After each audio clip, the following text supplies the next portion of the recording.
ಕೇಂದ್ರ ಸಚಿವ ಎಚ್.ಡಿ. ಕುಮಾರಸ್ವಾಮಿ ಅವರು ಟೆಂಪಲ್ ರನ್ ಶುರು ಮಾಡಿದ್ದಾರೆ.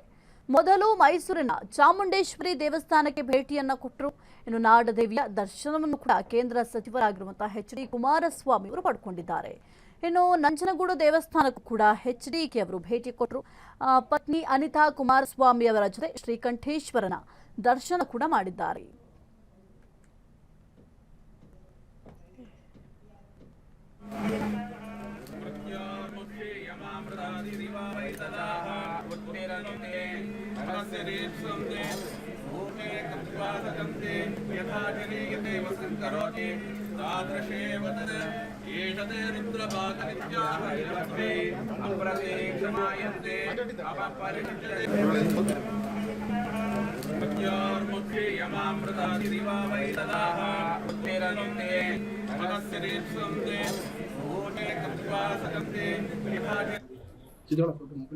ಈ ಒಂದು ಸನ್ನಿವೇಶದಲ್ಲಿ ತಾಯಿ ಚಾಮುಂಡಿ ನಂಜನಗೂಡಿನ ನಂಜುಂಡೇಶ್ವರನಿಗೆ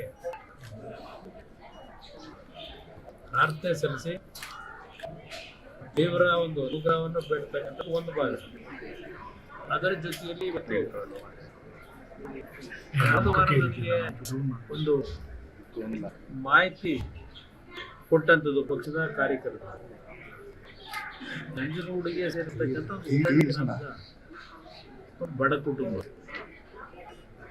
ಆ ಹೆಣ್ಣು ಮಗಳು ಎರಡೂ ಕಾಲಿಲ್ಲ, ಆಕ್ಸಿಡೆಂಟ್ ಎಲ್ಲ ಏನೋ ಕಟ್ಟಾಗಿದೆ, ಮನೆ ಇಲ್ಲ, ಬಾಡಿಗೆ ಕಟ್ಟಲಿಕ್ಕೆ ಆಗ್ತಿಲ್ಲ, ಎರಡು ಸಣ್ಣ ಮಕ್ಕಳಿದ್ದಾವೆ, ಗಂಡನಿಗೂ ಏನೋ ಒಂದು ಕಾಲಿನಲ್ಲಿ ಅನಾಹುತ ಇದೆ. ಇದರ ಹಿನ್ನೆಲೆಯಲ್ಲಿ ಯಾವ ವಿಡಿಯೋ ಮಾಡಿ ನೋಡಿದೆ, ನನ್ನ ಗಮನಕ್ಕೆ ತರಬೇಕು, ಯಾರಿಗಾದ್ರೂ ವಿಡಿಯೋ ನೋಡೋರು ಕುಮಾರಣ್ಣ ಅವರ ಗಮನಕ್ಕೆ ತನ್ನಿ ಅಂತಕ್ಕಂಥದ್ದನ್ನು ಹೇಳಿದಂಥದ್ದೇನಿದೆ. ಅದು ಮೊನ್ನೆ ಹೋದ ವಾರ ನನಗೆ ನಮ್ಮ ತಿರುಳಿನಲ್ಲಿ ನನ್ನ ಗಮನಕ್ಕೆ ಕ್ಷಣ ಕ್ಷಣದ ಸುದ್ದಿಗಳಿಗಾಗಿ ಫ್ರೀಡಂ ಟಿವಿ ಸಬ್ಸ್ಕ್ರೈಬ್ ಮಾಡಿ, ಲೈಕ್ ಮಾಡಿ ಹಾಗೂ ಫಾಲೋ ಮಾಡಿ. ಹೊಸ ಸುದ್ದಿಗಳ ನೋಟಿಫಿಕೇಶನ್ಗಾಗಿ ಬೆಲ್ ಐಕಾನ್ ಮೇಲೆ ಕ್ಲಿಕ್ ಮಾಡಿ.